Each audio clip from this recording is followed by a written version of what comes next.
So I crashed my drone in Gemblong waterfall in Bali, and it's completely my fault. I've heard stories of people crashing their drones, and it finally happened to me because I'm not good with my drone and I wasn't careful. We spent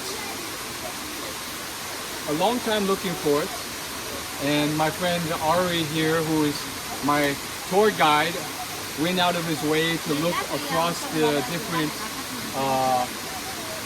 trees here alongside the waterfall. I was flying it here, and then I flew it backwards and up, and it hit one of these trees near the waterfall. But it's a jungle, so it's very dense. It's almost impossible to find this drone.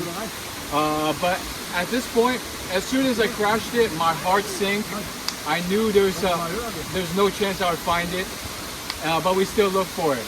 I remember it like yesterday. It literally just happened, which is why. But 20 minutes ago, it hit a tree. It got caught in the tree, and then the camera just looked at the sky, and it was spinning in the sky. And then it was stuck in the tree for about a minute, and then the camera cut off. It got disconnected, and then I could never reconnect it, and I lost the footage too. So all the video footage I got, it's stuck in the memory card.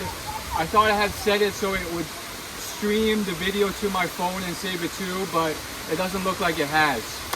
So honestly, while I'm very sad, like, what can I do? You know, it's gone. If I'm sad, it's still gone, so no use being more sad. So it was still a great experience here. The waterfall is amazing. And Ari, look, point the camera that way. Still looks very beautiful.